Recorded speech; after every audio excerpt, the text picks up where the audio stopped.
Hello everyone, welcome to atomic English. ये है top 200 most repeated idioms and phrases का part 2।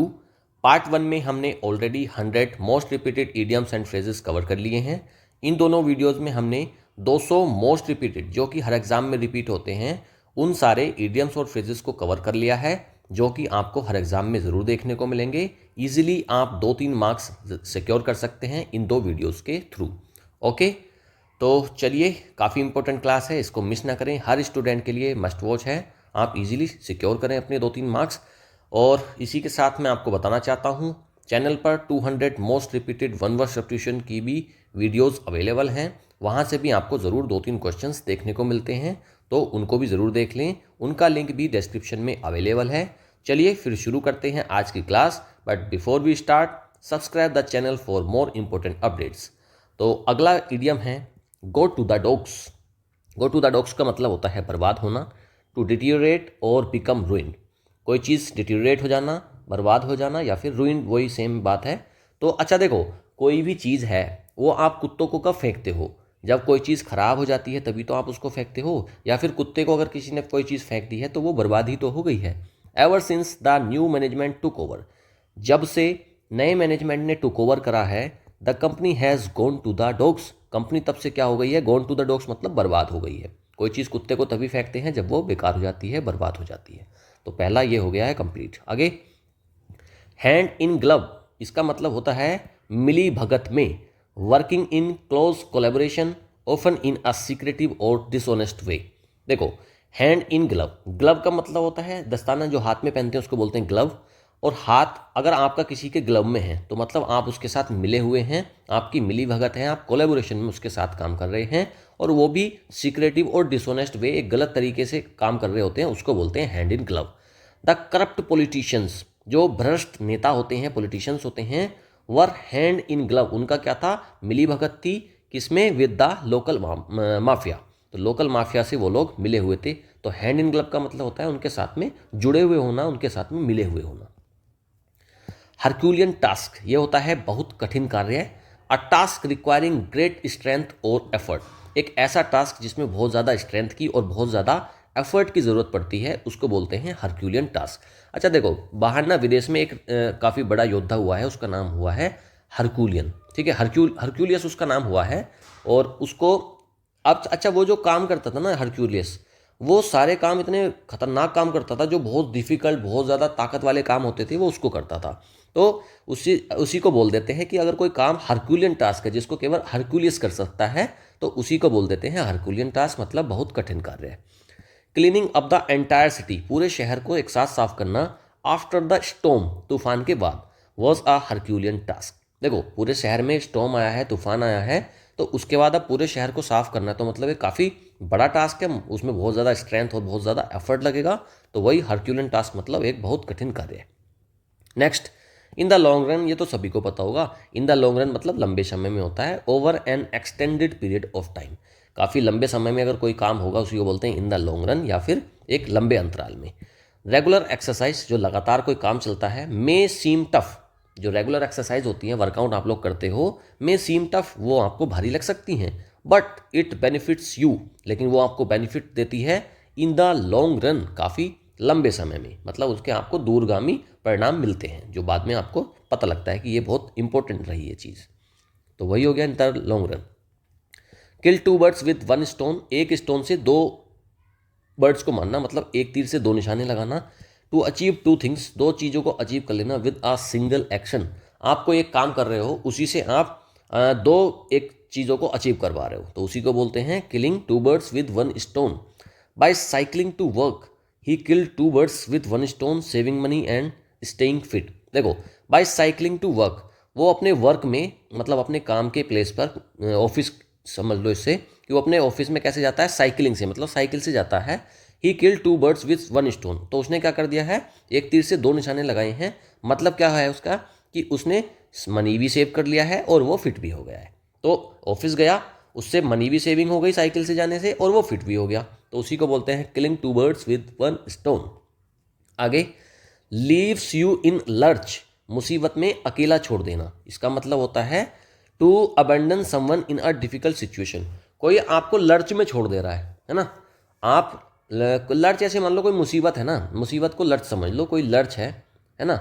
या ऐसे मान लो लट चल रहा है कहीं पर, लड़ाई हो रही है, लट चल रहा है कहीं पर, कोई आपको वहाँ पर छोड़कर चला गया, लर्च, ठीक है। तो वो आपको छोड़कर चला गया, लीव यू इन लर्च। और भाई वो क्या हो गया भाई, आपको उसने मुसीबत में छोड़ दिया। He left me in the lurch, उसने मुझे कहाँ पर छोड़ दिया, मुसीबत में, अकेला छोड़ दिया। When I needed his help the most, जब मुझे उसकी हेल्प की सबसे ज़्यादा ज़रूरत थी। तो लीव्स यू इन लर्च मतलब लर्च चल रहा है वहाँ पर और वो आपको छोड़कर चला गया। आगे देखो, ये इस टाइप की ट्रिक्स लगा कर ना आपको केवल पर्पज़ ये है कि आपको किसी तरीके से ये मेमोरी में रह जाए, याद रह जाए बस आपको। बाकी ऐसा कोई मतलब नहीं है कि लर्च का मतलब लट चलना होता है, बस सिंपल मैं आपको ट्रिक बताता हूँ। Let the cat out of the bag, let the cat out of the bag. आपके पास एक बैग है, या ऐसे मान लो कोई एक मैजिशियन है, मदारी है, उसके पास एक बैग है और उसके अंदर क्या है किसी को नहीं पता क्या है, लेकिन उसने क्या कर दिया, let the cat out of the bag. उसके अंदर एक बिल्ली थी, उसने बैग से बाहर निकाल दी। तो मतलब क्या हो गया, उसने रिवील ही कर दिया। उसका जो सीक्रेट था, सब लोग जानना चाह रहे थे कि क्या है उस बैग में, तो उसने क्या कर दिया, रहस्य को खोल दिया, सीक्रेट को रिवील कर दिया। She let the cat out of the bag about the surprise party. तो शी कोई एक लेडी है, उसने क्या कर दिया है, she let the cat out of the bag मतलब उसने रिवील कर दिया है अबाउट द सरप्राइज पार्टी। उसके दोस्तों ने सरप्राइज पार्टी रखी होगी, लेकिन उसने सब में उसको बता दिया, उस सीक्रेट को रिवील कर दिया। आगे, live from hand to mouth, मुश्किल से गुजारा करना, to earn just enough money to meet daily expenses. अच्छा, हैंड क्या होता है और माउथ क्या होता है, इनका काम क्या है। देखो, हैंड से क्या करते हैं, हम कमाई करते हैं, है ना, हम कोई भी कमाई करेंगे वो हाथ से करेंगे। और माउथ से क्या करते हैं, हम उसको खा लेते हैं। तो कोई अगर इस तरीके से लिव कर रहा है, मतलब कोई आदमी ऐसे जी रहा है, कोई व्यक्ति ऐसे जी रहा है कि वो कमाई करता है हाथ से और मुंह में खा लेता है, मतलब कमाता है और खाता है, मतलब मुश्किल से उसका गुजारा चल रहा है। एक तरफ कमाता है और उसको सारे को दिन भर में खा जाता है, मतलब बहुत लिटिल अर्निंग है उसकी।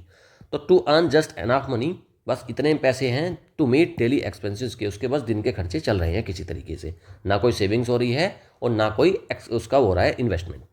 Many workers in low paying jobs, बहुत सारे वर्कर्स, लो पेइंग जॉब्स होती हैं जिनमें बहुत कम पैसा होता है, ऐसी जॉब्स में जो मैनी वर्कर्स हैं, बहुत सारे वर्कर्स हैं, live from hand to mouth, वो बस अपना गुजारा चलाते हैं किसी तरीके से। मेडन स्पीच, ये तो सिंपल है भाई, ये तो सभी को पता होगा। मेडन का मतलब होता है फर्स्ट, ठीक है ना, फर्स्ट। तो आपकी अगर कोई पहली स्पीच है तो उसी को बोलते हैं maiden speech.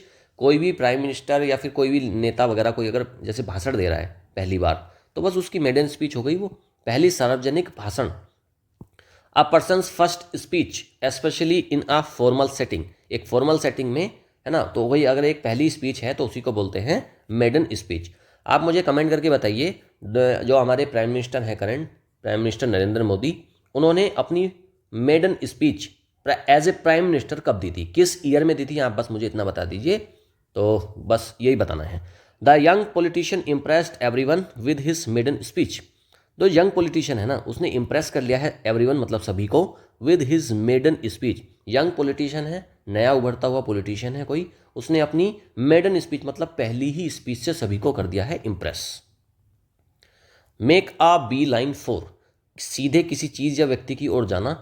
To go quickly and directly towards something और समवन, किसी एक तरफ आप जा रहे हो तो उसी को बोलते हैं make a beeline for. आपने देखा होगा मधुमक्खियां जो होती हैं, ठीक है, वो अगर किसी एक दिशा में जा रही हैं तो वो सीधी ही जाती हैं, ठीक है।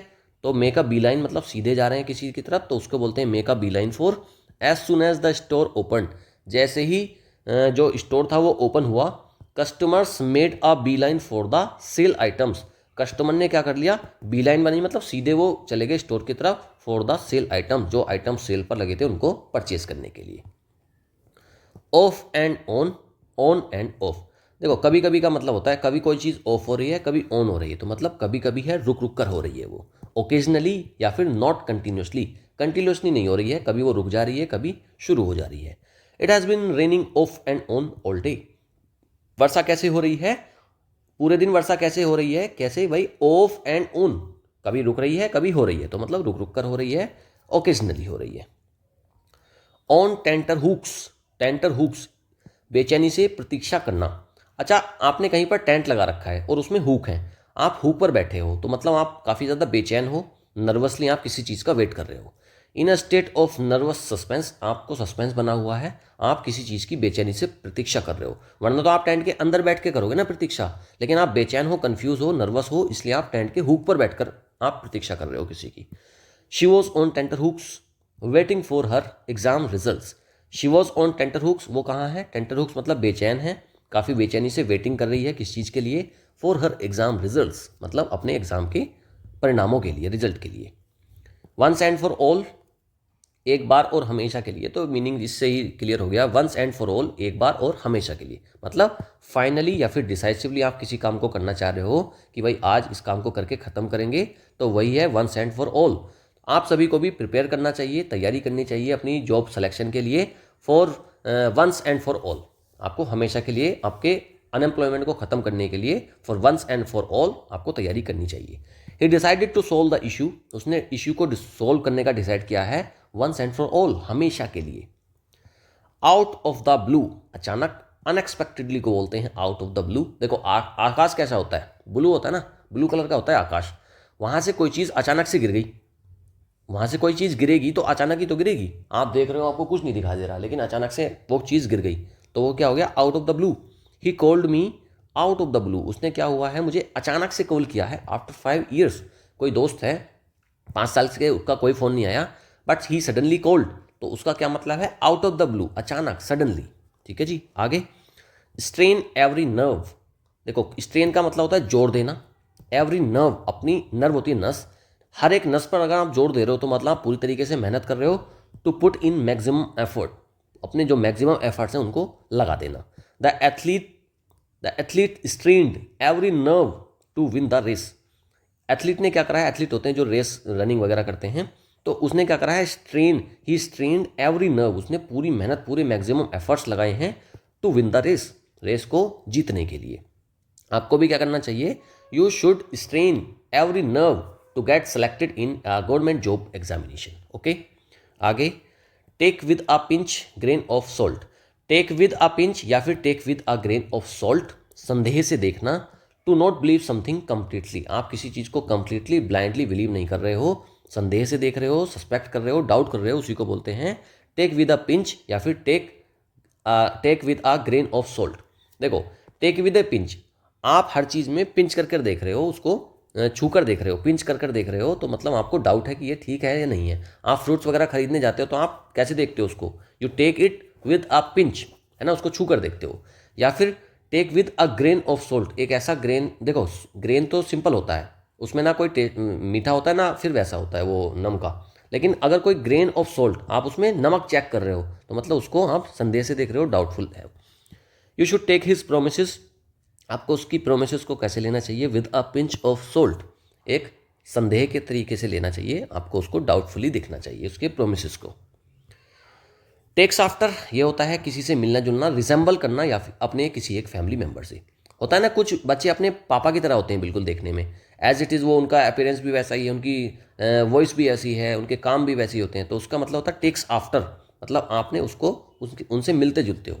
She takes after her mother in looks and behaviour, वो कैसी है? टेक्स आफ्टर मतलब वो कैसी है? रिजेंबल करती है, उसकी जैसी, अपनी मदर की जैसी है, इन लुक्स एंड बिहेवियर, देखने में और उसके व्यवहार में। बहुत आता है, ये बहुत ज़्यादा आता है, इसको मार्क करो बहुत। वैसे तो मार्क क्या करना है इसमें, ये तो सारे ही इंपॉर्टेंट है, ये तो आपको हर एग्जाम में ज़रूर देखने को मिलेंगे। द लास्ट स्ट्रो, ये होता है आखिरी सहन करने योग्य सीमा। The final problem that makes a situation unbearable, last straw है, मतलब आप इसके बाद झेल नहीं पाएंगे चीज़ों को, उसी को बोलते हैं लास्ट स्ट्रो, कि भाई एक बियर करने का एक लास्ट पॉइंट आ गया है, इसके बाद अब सहन नहीं होंगी, तो यही है लास्ट स्ट्रो। ताबूत की आखिरी कील भी आप इसको बोल सकते हैं। His rude remark was the last straw for me, इसके जो रूड रिमार्क्स थे ना, उसकी जो खराब कमेंट्स रही थी, was the last straw for me, अब मुझसे बर्दाश्त नहीं होगा, अब अगर उसने कुछ भी बोला मैं उसका मुंह तोड़ दूंगा, तो वही है लास्ट स्ट्रो। एट सी, इसका मतलब होता है असमंजस में होना, कंफ्यूज होना या फिर अनसर्टेन होना। अच्छा देखो, सी क्या होता है? समुद्र होता है, कितना बड़ा होता है समुद्र, उसमें अगर आप बीच में फंस जाएं तो आपको तो ये भी नहीं पता चलेगा कि कौन सी डायरेक्शन किधर है। आप अपने घर आने की कोशिश करेंगे और आप जिस तरफ भी चलेंगे श्योरिटी नहीं है कि आप सही डायरेक्शन में जा रहे हो, क्योंकि इतना बड़ा होता है ना, इतना विशाल होता है समुद्र कि हमको डायरेक्शन का ही पता नहीं चलता कि हम किस डायरेक्शन में हैं। तो अगर आप समुद्र के बीच में हैं, यू आर एट सी, तो मतलब आप कहाँ हैं? कन्फ्यूज़न में हैं, आप कन्फ्यूज हो और अनसर्टेन हो, कुछ नहीं पता क्या होगा।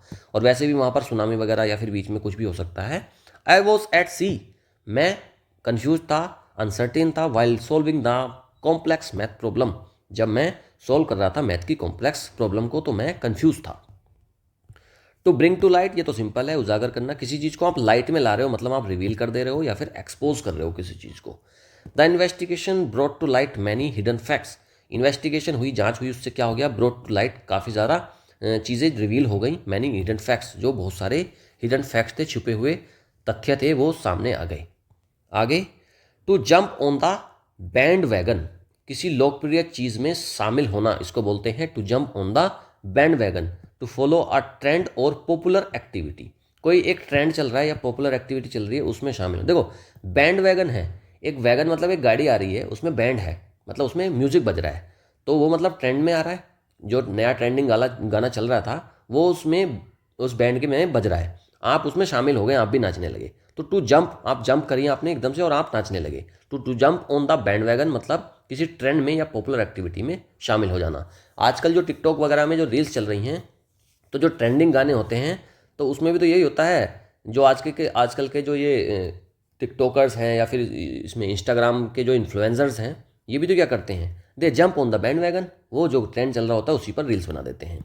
Many companies jumped on the band wagon of electric vehicles, बहुत सारी कंपनीज ने क्या करा है, jumped on the bandwagon, मतलब वो ट्रेंड में जो आजकल इलेक्ट्रिक ईवी का दौर चल रहा है ना, सारी कंपनियां जो भी हैं ये इलेक्ट्रिक व्हीकल्स बना रही हैं। तो many companies jumped on the bandwagon मतलब वो भी ट्रेंड में आ गई हैं सारी कंपनियां ईवी बनाने के। To make both ends meet, गुजारा करना। To earn enough money to survive, दो एंड है, एक होता है कमाने का और एक होता है खाने का, आप वही कर रहे हो कि बस आपके जो दो एंड्स हैं वो मीट हो जाए, मतलब आप किसी तरीके से गुजारा कर रहे हो।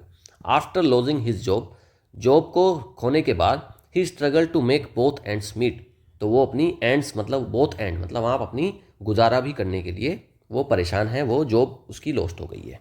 तो to make both ends meet मतलब मुश्किल से गुजारा करना। To make through the nose, बहुत अधिक पैसा होना। To pay through the knows है ये, to pay through the nose बहुत अधिक पैसा देना। To pay an excessive amount, अच्छा कोई आप बहुत महंगी चीज़ जब खरीदने जाते हो, ठीक है, आप कोई चीज़ खरीदने गए हो और शॉपकीपर ने आपको बताया है कि भाई, आपने पूछा उसका कितना पैसा है और बहुत ज़्यादा पैसा उसने बता दिया, तब आपका हाथ एकदम से नाक की तरफ जाएगा ना, तो आप जैसे नाक की तरफ हाथ लगा के बोल रहे हो तो मतलब आप उसको पेमेंट कैसे कर रहे हो, to pay through the knows मतलब काफ़ी महंगा है वो, तो to pay an excessive amount. We had to pay through the nose for the concert tickets, हमको पे करना पड़ता है थ्रू द नोज मतलब काफ़ी excessive, for the concert ticket, जो कंसर्ट होते हैं, जो सिंगर्स वगैरह के कॉन्सर्ट हो रहे होते हैं, तो वो उसमें क्या है, काफ़ी ज़्यादा उसके टिकट्स काफ़ी हाई रहते हैं, उनका रेट काफ़ी हाई रहता है, तो हमें क्या करना पड़ता है, pay through the nose. To take one's hat off, देखो आप अपना हैट कब उठाओगे, जब आप किसी की रेस्पेक्ट कर रहे होंगे, आप किसी को प्रेज कर रहे होंगे, तभी तो आप अपना हैट उठा के रख देंगे। किसी की प्रशंसा करना, टू एडमायर और रेस्पेक्ट समवन, किसी की एडमायर करना या फिर रेस्पेक्ट करना, उसी का मतलब होता है to take off one's hat off. I take my hat off to doctors working during pandemics, pandemics में जो डॉक्टर्स, जो अभी आपने देखा ना कोविड में डॉक्टर्स कितनी मेहनत कर रहे थे, कितनी खतरनाक तरीके से ड्यूटीज़ कर रहे थे, तो डॉक्टर्स को क्या हुआ है, I take my hat off मतलब मैंने उनकी एडमायर करता हूँ, मैं उनकी रेस्पेक्ट करता हूँ डॉक्टर्स की। तो to take one's hat off मतलब किसी की प्रशंसा करना, रेस्पेक्ट करना। To take to one's heels, अच्छा हील्स, देखो आप अपनी हील पर कब आओगे, जब आप भागोगे तभी तो, क्योंकि पैर अपनी टांगों से ही तो भागोगे। हील कहाँ होती है, एडी को बोलते हैं ना हील्स, तो आप to take to one's heel, आप अपनी हील पर कब आएंगे, जब आप भागेंगे। To run away quickly, the thief took to his heels when he show the police, तो थीफ कहाँ पर आ गया, to took to his heels मतलब वो भाग गया, and he saw the police जब उसने पुलिस को दिखा। To turn over a new leaf, नई शुरुआत करना, अच्छा न्यू लीफ, कोई एक नई पत्ती निकलती है तो मतलब एक शुरुआत हो रही है ना, कोई आपने पौधा लगाया है उसमें नई पत्तियां निकल गई हैं, तो मतलब एक जीवन की शुरुआत हो रही है, एक पेड़ की शुरुआत हो रही है, उसकी लाइफ शुरू हो रही है। To change one's behaviour for the better after his release from prison मतलब जेल से उसकी रिलीज के बाद, he turn over a new leaf, उसने जीवन की एक नई शुरुआत करी, तो नई शुरुआत करने को बोलते हैं to turn over a new leaf. A bird's eye view, ऊंचाई से देखा गया दृश्य है। A broad overview of something, देखो एक बर्ड कितना होता है, छोटा सा ही तो होता है एक बर्ड, अगर बर्ड किसी चीज़ को देखेगा तो उसका आई व्यू कितना होगा, बहुत छोटा सा होगा ना। The drone gave us a bird's eye view of the city. Drone ने क्या दिया है हमको, एक बर्ड आई व्यू दिया, एक छोटा सा एक ब्रॉड ओवरव्यू दिया है, ठीक है, ऑफ द सिटी, शहर, उसका शहर का। अ क्लोज फिस्टेड फ्रेंड, कंजूस व्यक्ति या फिर कंजूस दोस्त। अ माइजरली पर्सन, एक कंजूस व्यक्ति को बोलते हैं a close fisted friend.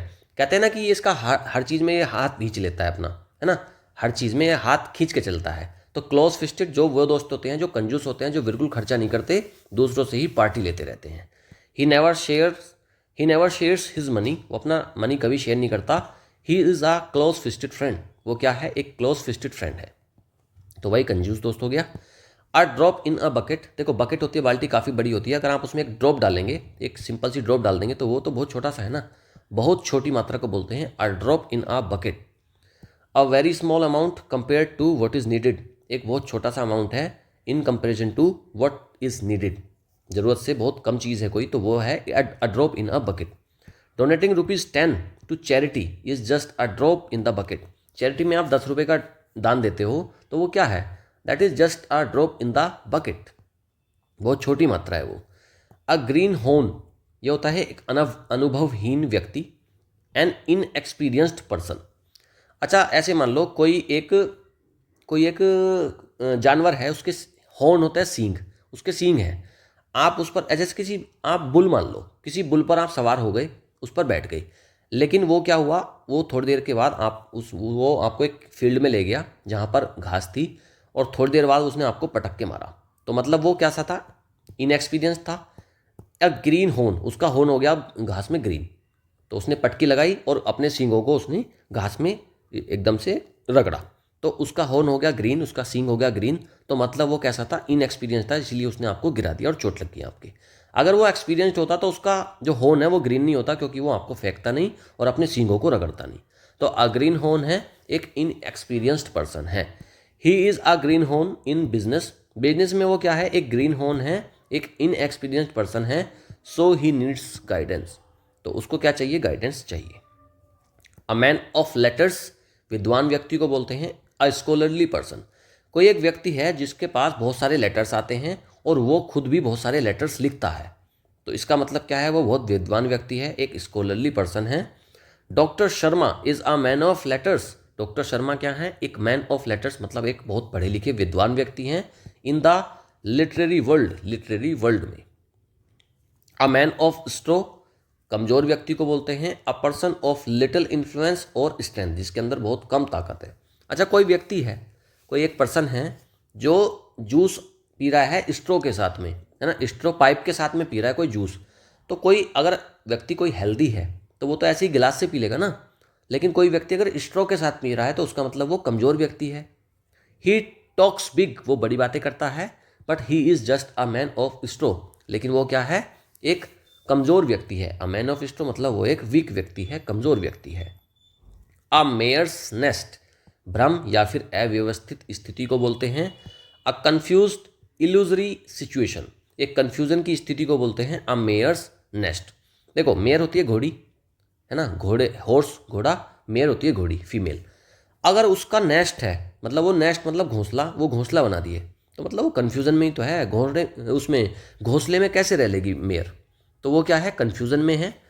His research paper turn out to be a mare's nest, तो उसके जो रिसर्च पेपर थे वो कैसे बन गए, वो मेयर्स नेस्ट, मतलब वो कन्फ्यूजन में थी, तो इसलिए फिर उसके सारे जो पेपर्स थे वो बन गए अ मेयर्स नेस्ट, अव्यवस्थित स्थिति।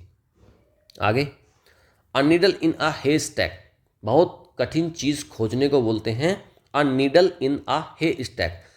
हे क्या होता है, हे स्टैक, ऐसे मान लो एक बहुत बड़ी गठरी है, किसी घास वगैरह की कोई एक गठरी है, हे स्टैक उसको बोलते हैं, और नीडल होती है सुई।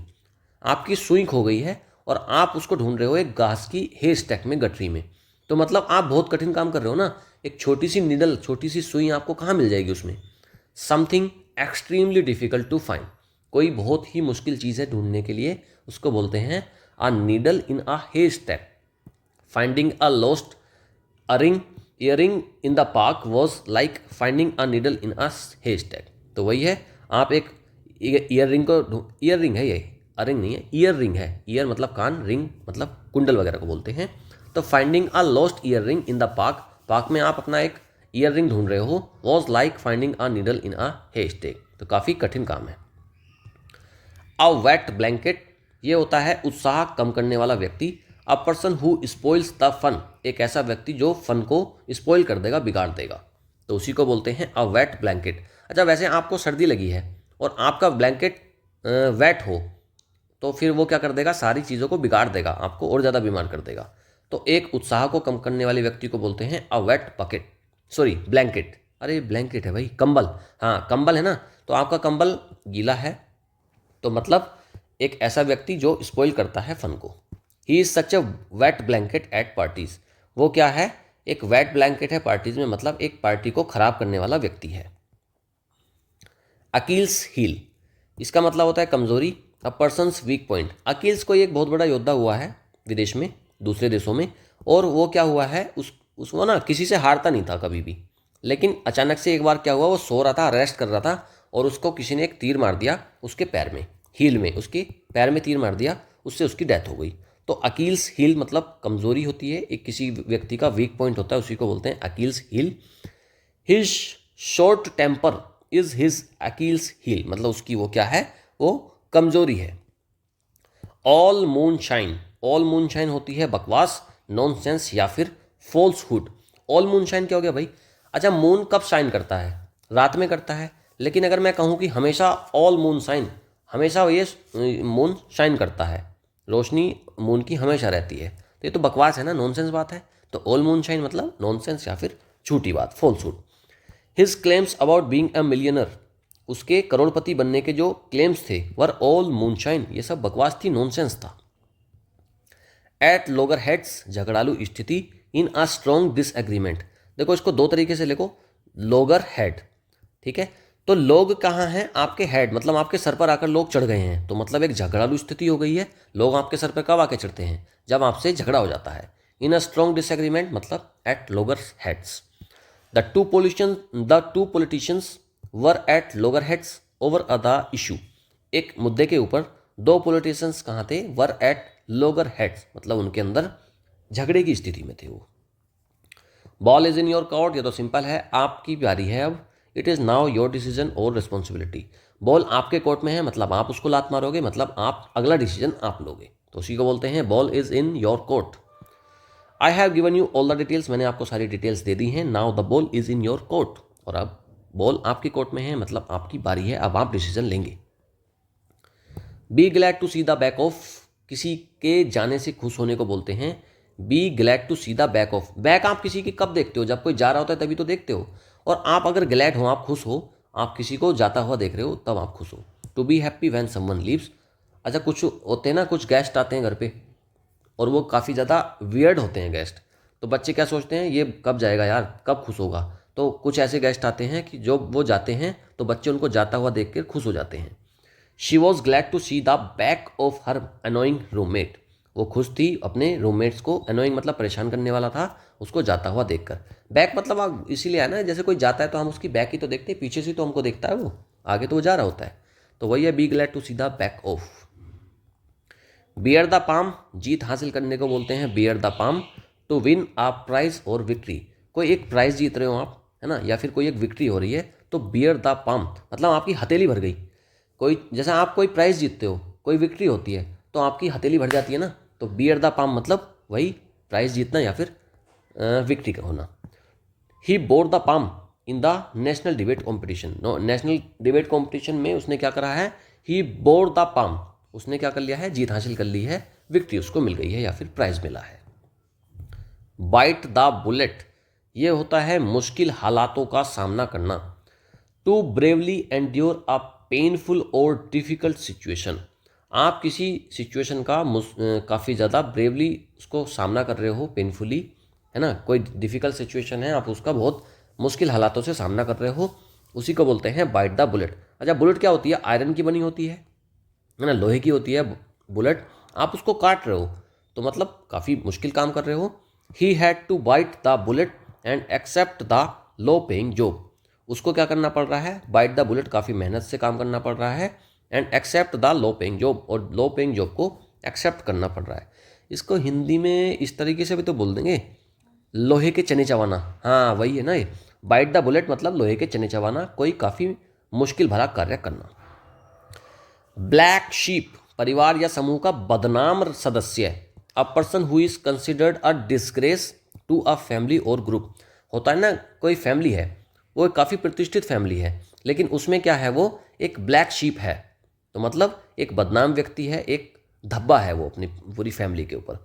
ही was the black sheep of the family due to his bad habits. कोई एक अच्छी फैमिली रही होगी और उसमें एक व्यक्ति है, उसकी बैड हैबिट्स हैं, तो वो क्या है उस फैमिली के लिए, ब्लैक शीप है, कलंक है वो अपने परिवार पर।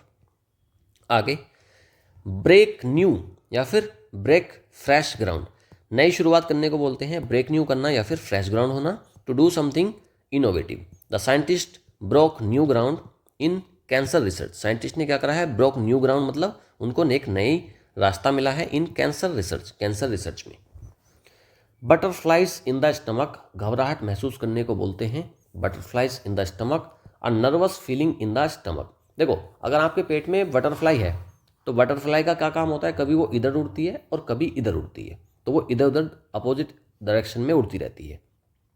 तो अगर आपके पेट में बटरफ्लाई है तो मतलब आप फिर जब आपके पेट में उड़ेगी तो फिर वो आप क्या करोगे, आप नर्वस फील करोगे, तो उसी को बोलते हैं butterflies in the stomach. I had butterflies in my stomach before my stage performance. Stage performance से पहले मेरे पेट में क्या थी, बटरफ्लाई, मतलब मैं कैसा था, नर्वस। स्टेज परफॉर्मेंस से पहले सब बहुत नर्वस फील करते हैं ना, तो वही होता है I had butterflies in my stomach, काफ़ी नर्वस या फिर काफ़ी घबराहट महसूस करना। बाई हुक और बाई क्रूक, किसी भी तरह से, इसको आप ऐसे भी याद कर लो, अगर जैसे बटरफ्लाई का काम क्या होता है, कभी इधर जाती है कभी उधर जाती है, तो वो अपोजिट डायरेक्शन में जाती है। कोई एक स्टेज परफॉर्मेंस से पहले हम क्या करते हैं, हम लोग भी कभी इधर भागते हैं कभी उधर भागते हैं, कोशिश करते हैं कि हम बच जाएं इस काम से, लेकिन हमको लास्ट में स्पीच या फिर जो भी परफॉर्म करना होता है वो करना पड़ता है। तो बटरफ्लाई इन द स्टमक मतलब आपको घबराहट हो रही है, नर्वस फील हो रहा है। बाई हुक और बाई क्रूक, ये तो सिंपल है, किसी भी तरीके से, या तो हुक करेंगे हम किसी को फंसा लेंगे, या फिर क्रूक या ठग लेंगे, किसी भी तरीके से कोई काम करना है, बाई हुक और बाई क्रूक।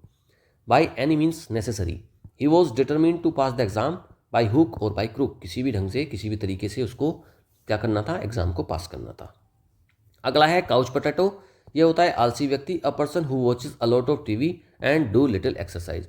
कोई एक व्यक्ति है, काउच होता है सोफा, कोई व्यक्ति सोफे पर बैठा हुआ है और पोटैटो मतलब पोटैटो चिप्स वगैरह खा रहा है वो, तो वो कैसा है, वो आराम से टीवी देख रहा है बैठ के और बहुत कम एक्सरसाइज कर रहा है, तो काउच पोटैटो मतलब एक आलसी व्यक्ति है।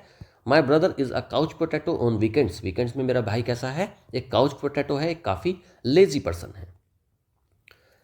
कट टू द चेज, मुद्दे पर आना, to get to the point quickly. आप किसी को चेज कर रहे हो, लेकिन आप, वो सीधा भाग रहा है लेकिन आप घूम फिर कर भाग रहे हो, लेकिन आप क्या कर दो, कट कर दो, वो आप सारी इधर उधर मत भागो, आप सीधे भागो, चेज पर आओ, तो मतलब मुद्दे पर आओ, to get to the point quickly.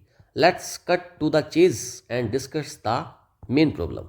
हमको मुद्दे पर आना चाहिए, फालतू की बातें छोड़ दो, फालतू की बात छोड़कर, बकवास छोड़कर आप अगर किसी मुद्दे पर आते हैं तो उसी का मतलब होता है cut to the chase. Cut to the chase भी बोल सकते हैं, कम टू द पॉइंट भी बोल सकते हैं। ड्रैग वंस फीट, जानबूझकर देर करने को बोलते हैं, drag one's feet, to delay doing something. कुछ लोग होते हैं ना, वो जानबूझकर देर करते हैं, देर से पहुंचते हैं, हर काम में देर करेंगे, उसको डिले करेंगे, तो उसी को बोलते हैं ड्रैग मतलब खींचना, वंस फीट अपने फीट को खींचना। The company is dragging its feet, company क्या कर रही है, अपनी फीट खींच रही है, मतलब देरी कर रही है, जानबूझकर देरी कर रही है, इन एड्रेसिंग कस्टमर कंप्लेंट्स, कस्टमर की कंप्लेंट को एड्रेस करने में। तो ड्रैग वंस फीट मतलब जानबूझकर देर करना। ड्रॉ अ लाइन, ये तो सिंपल पता होगा सभी को, सीमा तय करना, एक लिमिट सेट कर देना कि भाई आज मैंने ये रेखा खींच दी है, लाइन खींच दी है, अब आपको इससे आगे नहीं बढ़ना है, इसके बाद आपको कोई काम नहीं करना है। You need to draw a line between work and personal life. देखो आपको ना, जो वर्किंग क्लास के लोग होते हैं उनको क्या करना होता है, एक लाइन खींचनी होती है, मतलब एक लिमिट तय करनी होती है वर्क लाइफ में और पर्सनल लाइफ में। कुछ लोग क्या करते हैं, उनकी वर्क लाइफ और पर्सनल लाइफ बैलेंस ही नहीं रहती है, तो उनकी वो काफ़ी ज़्यादा एग्जॉस्ट हो जाते हैं। तो हमको क्या करना चाहिए, एक सेट करनी चाहिए, एक लिमिट, एक लाइन खींचनी चाहिए वर्क लाइफ में और पर्सनल लाइफ में। तो ड्रॉ अ लाइन मतलब सीमा तय करना। इट्स लाइक ए हॉर्स, देखो हॉर्स तो क्या होता है, पूरे दिन खाता रहता है, हॉर्स का तो घोड़े का काम ही है कि वो पूरे दिन उसका मुंह चलता रहता है, खाता रहता है वो। तो ईट्स लाइक ए हॉर्स मतलब बहुत ज़्यादा खाना, to eat a lot. My younger brother eats like a horse, मेरा छोटा भाई कैसे खाता है, एक घोड़े की तरह से खाता है, खाता ही रहता है। Every dark cloud has a silver lining, हर बुरी स्थिति में कुछ अच्छा छिपा होता है। Every bad situation has a positive side. Every dark cloud, देखो डार्क क्लाउड क्या हो गया, मुश्किल परिस्थिति को बोलते हैं डार्क क्लाउड, और एक सिल्वर लाइनिंग है मतलब उसमें कुछ अपॉर्चुनिटी है, कुछ अच्छा छिपा होता है। Lodging his job was tough, उसकी जो जॉब चली गई थी ये उसके लिए टफ था। बट इट लेड हिम, लेकिन उससे क्या हुआ, it led him to a better opportunity, उससे क्या हो गया, एक बेटर अपॉर्चुनिटी उसको मिल गई। Every dark cloud has a silver lining, तो हर एक डार्क क्लाउड के बाद पीछे क्या होती है, एक सिल्वर लाइनिंग। बोलते हैं ना कि हर स्थिति में कुछ ना कुछ अच्छा छिपा होता है, कि भाई भगवान जो भी कर रहा है वो कुछ अच्छे के लिए हो रहा है, तो वही है every dark cloud has a silver lining. Fall flat, बुरी तरह सफल हो जाने को बोलते हैं fall flat. To fail completely, किसी चीज़ में धड़ाम से गिरना। फॉल फ्लैट, एकदम गिर गए हो आप, धड़ाम से गिर गए तो मतलब आप बहुत बुरी तरीके से हार चुके हो। His joke fail flat and nobody laugh, उसका जोक क्या हो गया, फेल हो गया कंप्लीटली, और वो कोई भी उस पर नहीं हंसा। कोई कॉमेडियन रहा होगा तो उसका जोक एकदम फेल फ्लैट मतलब बुरी तरह फेल हो गया, एंड नोबडी लाफ, कोई भी उस पर नहीं हंसा। फेदर इन वंस कैप, उपलब्धि या सम्मान, an achievement to be proud of. आपका कैप है ना, उसमें आप फेदर लगा रहे हो, मोरपंख होता है, मोरपंख से क्या होता है, आपके अचीवमेंट का पता चलता है कि भाई ये, तो आपके उसमें फेदर, कैप में फेदर लग रहा है, तो आप अगर फेदर लगा रहे हो तो मतलब आप उपलब्धि पा रहे हो, अचीवमेंट हो रहा है। Winning the gold medal was a feather in his cap, cap में फेदर था मतलब एक एक्स्ट्रा एक अचीवमेंट हो गया था उसको, तो फेदर इन वंस कैप अलग से एक अचीवमेंट को प्राप्त करने को बोलते हैं feather in one's cap. Fight shy of, बचने की कोशिश करना, अवॉइड समथिंग। देखो आप काफ़ी ज़्यादा फाइट कर रहे हो लेकिन आप शर्मा रहे हो, तो मतलब बचने की कोशिश कर रहे हो। ही फाइट्स शाई of public speaking, public speaking से वो फाइट शाई ऑफ करता है, काफ़ी बचने की कोशिश करता है। गेट ऑन समबडीज नर्व्स, किसी को परेशान करना। टू अनोय और इरिटेट समवन, अगर आप किसी की नस दुखा रहे हो है ना, तो फिर आप क्या कर रहे हो, गेट ऑन समबडीज नर्व्स मतलब आप उसको क्या कर दे रहे हो, परेशान कर दे रहे हो। His constant complaints get on my nerves, उसकी जो कॉन्स्टेंट कंप्लेंट्स हैं, गेट ऑन माई नर्व्स मतलब वो मुझे परेशान कर देती हैं उसकी कंप्लेंट, तो गेट ऑन समबडीज नर्व्स मतलब किसी को परेशान करना। हार्ड एंड फास्ट, निश्चित और अपरिवर्तनीय। फिक्स्ड एंड अनचेंजेबल, होता है ना किसी कंपनीज में या फिर कहीं पर भी हार्ड एंड फास्ट रूल्स हैं भाई, ये फिक्स हैं, ये चेंज नहीं होंगे। There are no hard and fast rules in creativity, creativity में कोई हार्ड एंड फास्ट रूल नहीं है, कोई ऐसा रूल नहीं है जिसको बदला ना जा सके। होप्सन्स चॉइस, बिना विकल्प की स्थिति, a situation where there is only one choice. Hobson's choice, Hobson था कोई एक, ठीक है, तो उसके सामने बहुत सारे दुश्मन खड़े थे, लेकिन उसके उसके होब होब एक व्यक्ति है, कोई राजा है और उसका बेटा है, और उसका बेटा कहीं फंस गया है और उसको बहुत सारे लोगों ने घेर लिया है, और जो लोगों ने घेरा है वो उसके होब के दोस्त हैं। लेकिन अब होप्सन मतलब होप का जो बेटा है उसके पास क्या चॉइस है, इन सबको मार दे और तब घर जाए। तो होप्सन के पास क्या चॉइस थी, मतलब एकमात्र चॉइस थी, a situation where there is only one choice. Accepting the low salary was a Hobson's choice for him. Accepting the low salary, low salary की जॉब को ही एक्सेप्ट कर लेना, वो क्या था, होप्सन चॉइस थी, मतलब आखिरी अपॉर्चुनिटी थी उसके लिए, किसी व्यक्ति के लिए, तो Hobson choice last choice. Hold water, तर्कसंगत होना, ये तो सिंपल है। To be logically sound, hold water का मतलब होता है किसी चीज़ में लॉजिक होना, उसी को बोलते हैं होल्ड वाटर, तर्कसंगत होना कोई बात। His argument does not hold water under scrutiny, उसके आर्ग्यूमेंट में कोई वो नहीं होता। होल्ड वाटर मतलब बात में दम होने को भी बोल देते हैं कि भाई इसकी इस बात में कोई दम नहीं है, it this matter doesn't hold water. In the nick of time, ठीक समय पर, just in time, in the nick of time मतलब ठीक समय पर होना, just in time. The fire fighters arrived in the nick of time to save the house, वैसे भी इसको ऐसे याद लो, निक ऑफ टाइम मतलब कोई निक है, किसी का नाम निक है और वो बिल्कुल टाइम पर आया है, in the nick of time मतलब ठीक समय पर। तो the fire fighters arrive, fire fighter जो आग बुझाते हैं वो कब आए, in the nick of time बिल्कुल ठीक समय पर आए, to save the house. It's Greek to me, कुछ समझ में ना आना, समथिंग इनकॉम्प्रिहेंसिबल। ग्रीक क्या होता है, जो ग्रीक लैंग्वेज होती है वो किसी को समझ में नहीं आती, केवल ग्रीक लोग उसको समझ सकते हैं। तो इट्स ग्रीक टू मी, कोई चीज़ अगर मेरे लिए ग्रीक है, कोई चीज़ अगर मेरे लिए ग्रीक है तो वो कैसी है, वो मुझे समझ में नहीं आएगी। द फिजिक्स लेक्चर, फिजिक्स के जो लेक्चर थे वॉज ग्रीक टू मी, वो मेरे समझ में नहीं आए। किक द बकेट, मर जाने को बोलते हैं kick the bucket, to die, कोई व्यक्ति है लेटा हुआ है और उसने अचानक से एकदम से उसकी जैसे जैसे कोई मरता है तो उसके पैर फड़फड़ाते हैं ना, और जैसे वो फड़फड़ाया उसके पैरों से उसने बाल्टी में बकेट में लात मार दी, तो मतलब अब वो मर गया। The old man kicked the bucket at the age of 95 की उम्र में उसने क्या कर दिया, अपनी बाल्टी को लात मार दिया, मतलब वो मर गया। किक द बकेट, लात मारना। वैसे भी जैसे ऐसे मान लो किक द बकेट की जगह आप ऐसे मान लो कोई घड़ा है, और घड़ा ही होता है ना, लोटा होता है ना, तो वो बकेट है, तो बकेट लोटा ऐसे समझ लो। तो उसको लात कब मारते हैं, जब कोई मर जाता है तब लात मारते हैं। तो मर जाने को बोलते हैं kick the bucket, to die करना। Lend me your car, lend me your car, lend का मतलब तो उधार को बोलते हैं, और अरे कार नहीं है यार, ये ईयर है। लैंड मी योर ईयर, ध्यान से सुनना, मतलब आप मुझे अपने कान उधार दे दो। तो इसका मतलब क्या है कि मैं आपका अटेंशन चाह रहा हूँ, मैं आपको कोई बात सुना नहीं चाह रहा हूँ, तभी तो मैं आपसे कह रहा हूँ लैंड मी योर ईयर, अपने कान मुझे दे दो। मैं आपके कानों को उधार लेकर क्या करूँगा। तो टू लिसन केयरफुली, मैं आपका अटेंशन चाह रहा हूँ, आपको कुछ बात सुनानी चाह रहा हूँ।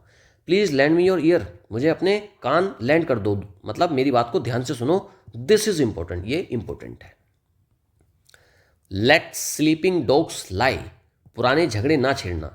To avoid stirring up old conflicts, let sleeping dogs lie, मतलब आप इसको ऐसे हिंदी में ऐसे बोल देंगे ना कि सोते हुए शेर को मत छेड़ो, तो वही है लेट स्लीपिंग डॉग्स लाई, उसको लेटा रहने दो, पुराने झगड़े ना छेड़ना, क्योंकि अगर वो उठ गया तो फिर वो आपको काट लेगा। तो लेट स्लीपिंग डॉग्स लाई, अगर आप कोई कन्फ्लिक्ट है पुरानी उसको छेड़ोगे तो फिर गड़बड़ हो जाएगी भाई, आपके अंदर दुश्मनी फिर से शुरू हो जाएगी।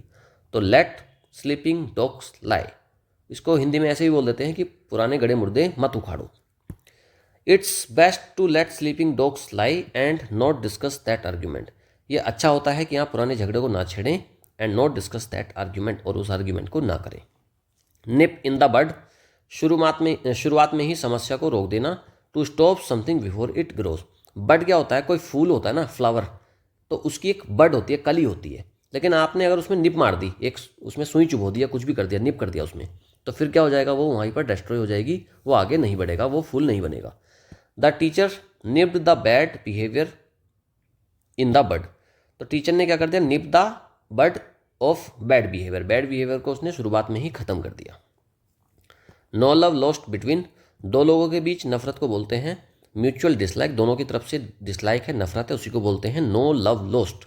देखो सब कुछ लॉस्ट हो गया, अब नो लव बचा, उनके बीच में कोई लव नहीं बचा, मतलब सब खत्म हो गया, तो अब वो क्या है, वो एक दुश्मनी की स्थिति में है।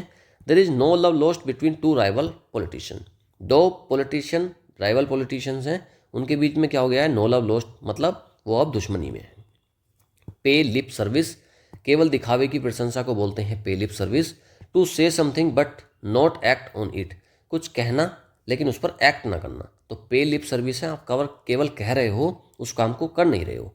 The government paid lip service to the environmental issues, government ने क्या करा है, केवल दिखावे की प्रशंसा करी है टू द एनवायरमेंटल इशू, उस पर काम नहीं करा है। तो पे लिप सर्विस मतलब केवल दिखावे की प्रशंसा करना। लिप सर्विस है मतलब लिप से आप बोलते हो ना, तो आप केवल बोल रहे हो, है ना, आप केवल बोल रहे हो, कर कुछ भी नहीं रहे हो।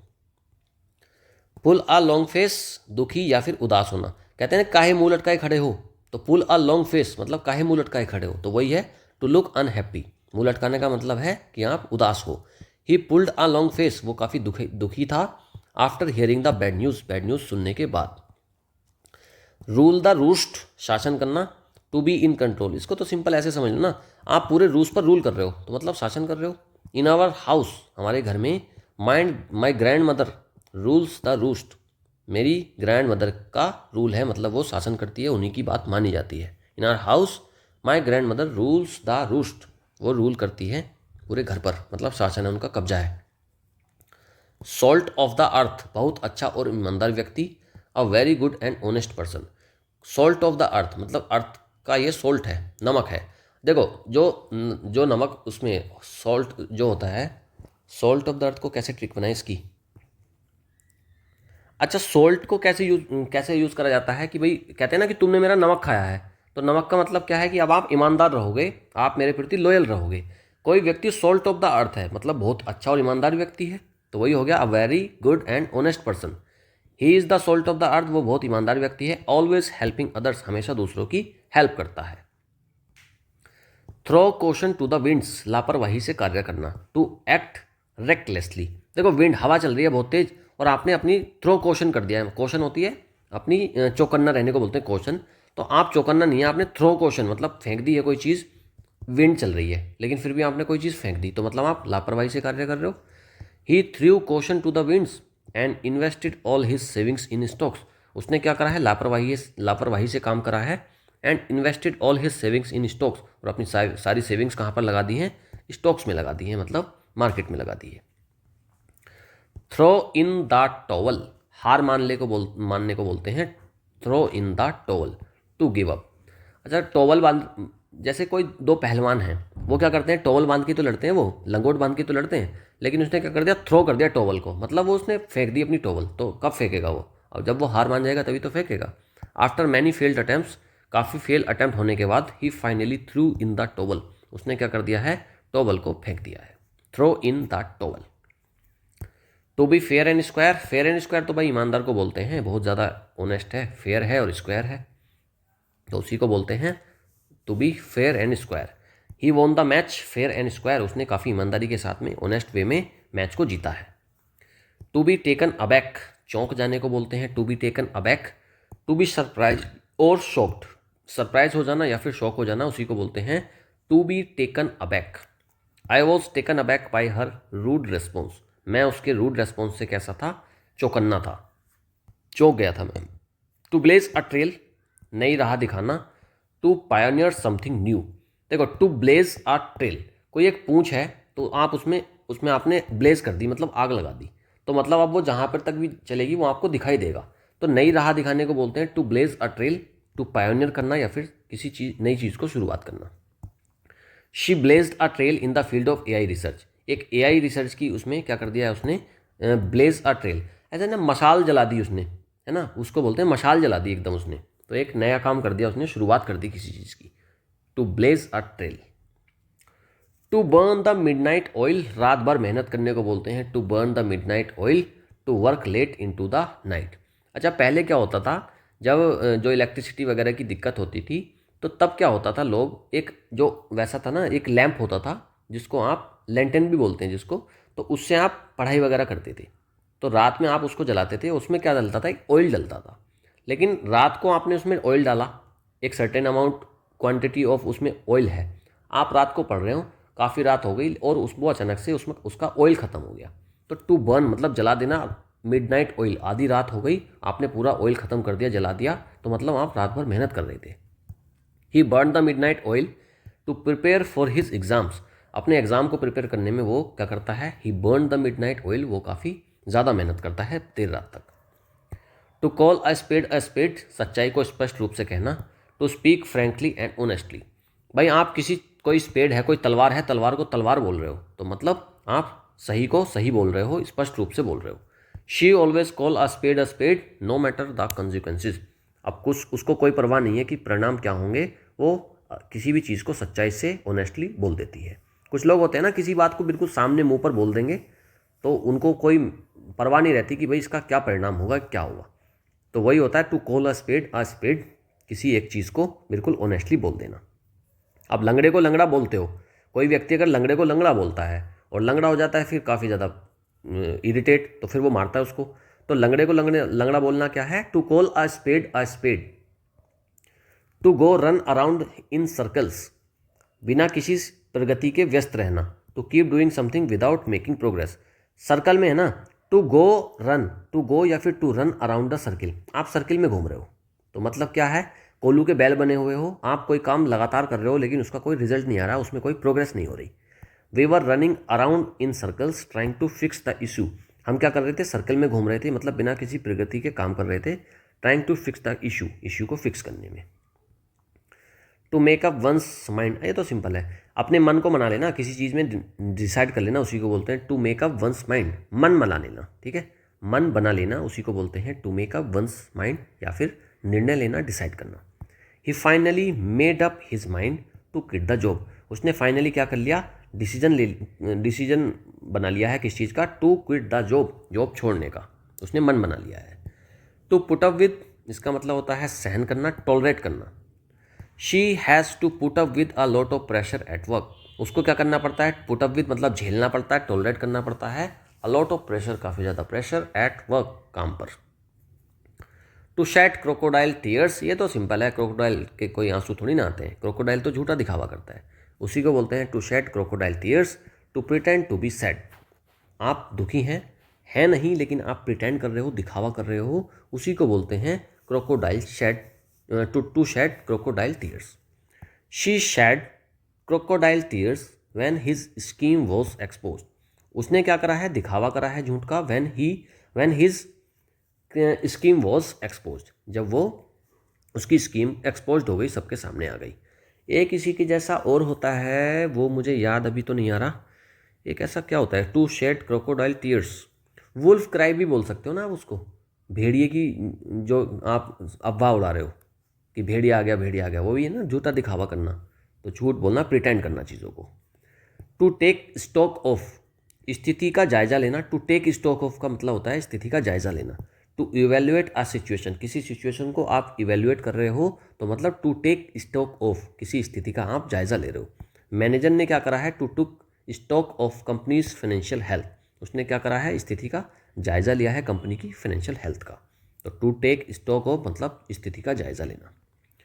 टू टेक पेन्स, बहुत मेहनत करने को, वर्क हार्ड करने को बोलते हैं टू टेक पेन्स, आप काफ़ी ज़्यादा दर्द झेल रहे हो, तो मतलब आप बहुत ज़्यादा मेहनत कर रहे हो। टू टेक पेन्स मतलब to work hard.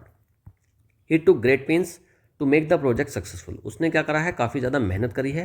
He to great pains, काफ़ी वर्क हार्ड करा है, to make the project successful, project को सक्सेसफुल बनाने के लिए। टू टेक टू हार्ट, गहराई से प्रभावित होना।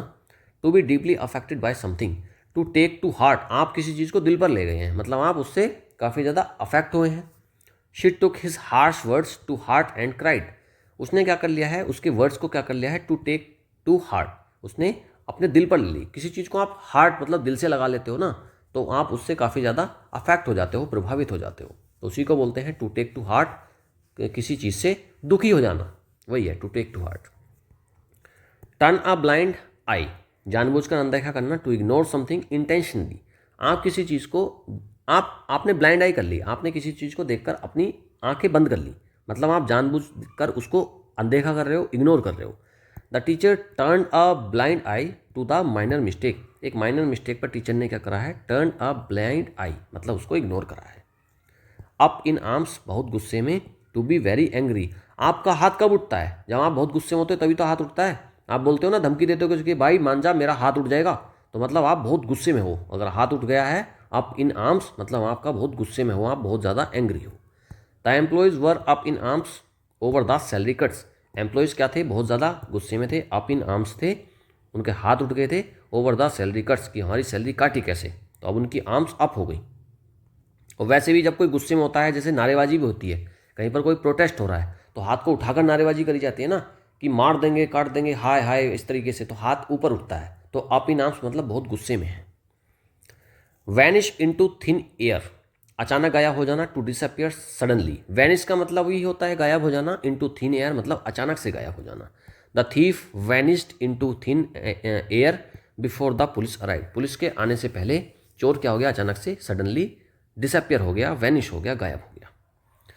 A bull in a China shop, संवेदनशील या फिर बेढंग तरीके से काम करने वाले व्यक्ति को बोलते हैं अ person who handles things carelessly.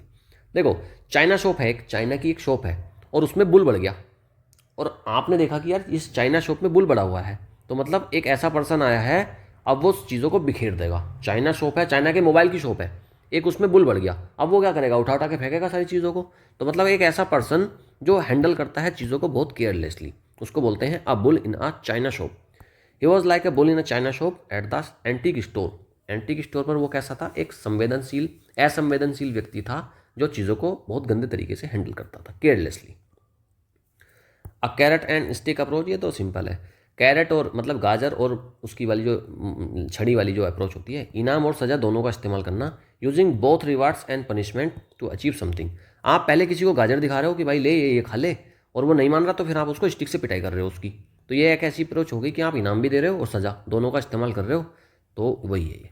The government uses a carrot and stick approach for tax compliance, government क्या काम करती है, कैरेट और स्टिक की अप्रोच यूज़ करती है। देखो, गवर्नमेंट टैक्स में क्या करती है, बहुत सारी रिबेट देती है, लालच देती है कि भाई आप इस तरीके से पॉलिसी को ये पॉलिसी वगैरह अगर ले लेते हो तो आपको टैक्स में छूट मिल जाएगी। तो ये तो हो गई कैरेट की अप्रोच। और दूसरी अप्रोच क्या है, स्टिक वाली। गवर्नमेंट कहती है अगर आपने टैक्स नहीं भरा ना तो हम आपको सजा देंगे, आपके ऊपर पेनल्टी डालेंगे। तो ये दोनों हो गई कैरेट एंड स्टिक अप्रोच।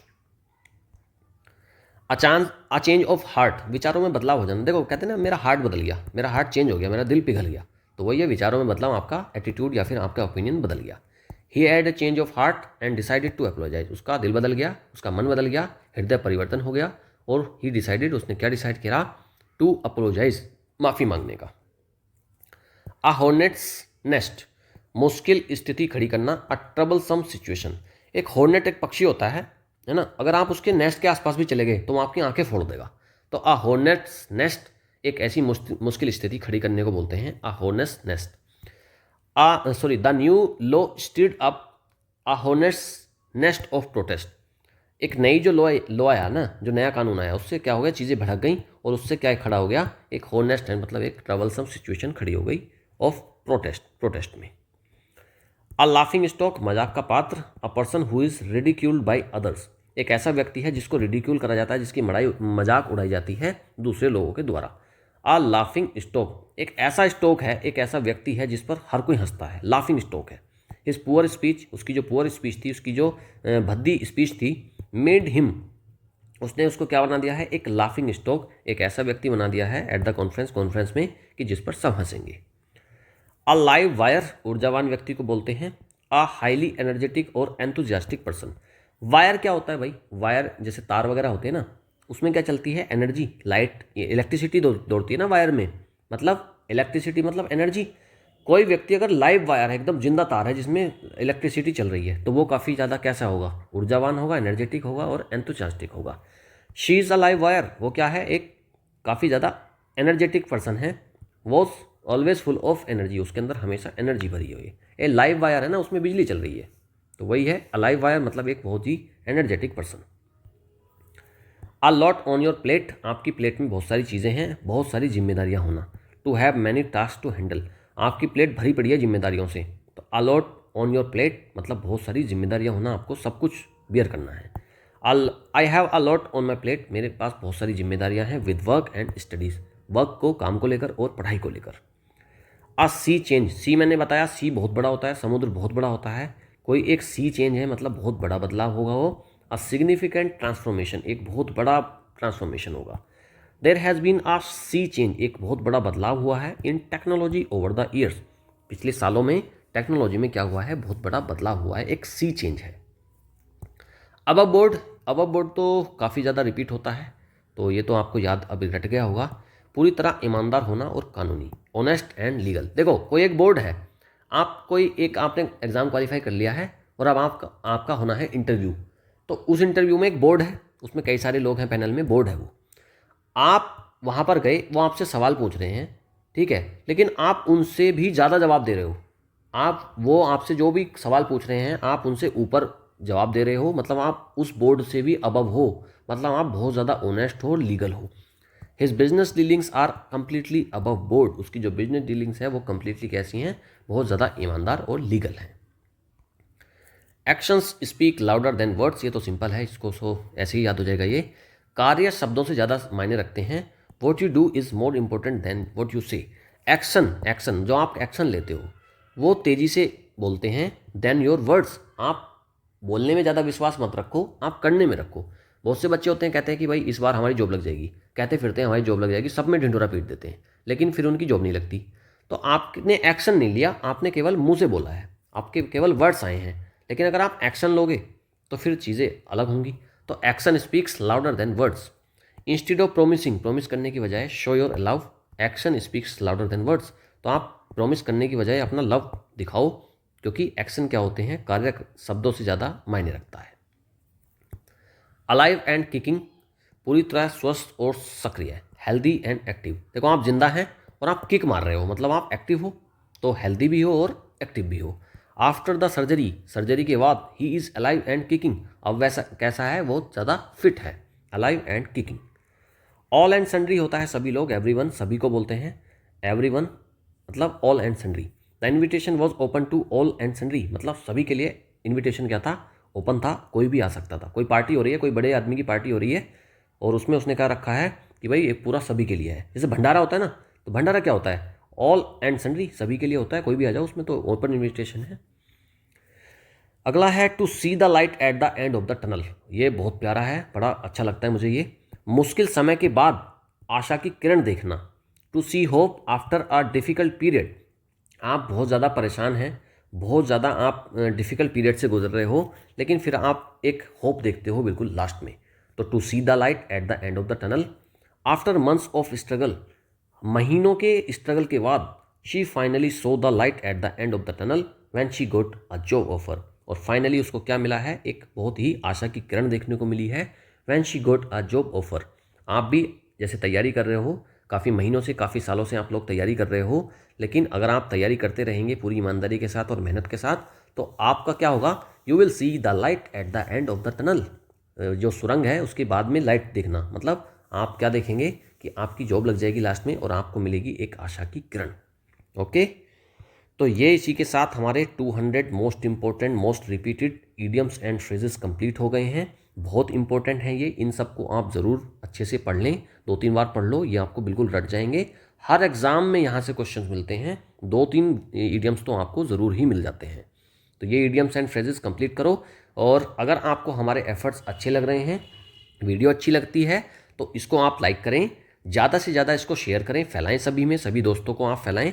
और जाने से पहले चैनल को सब्सक्राइब ज़रूर करें, बहुत important content in near future आने वाला है। ओके, चलिए, थैंक यू, गुड बाय।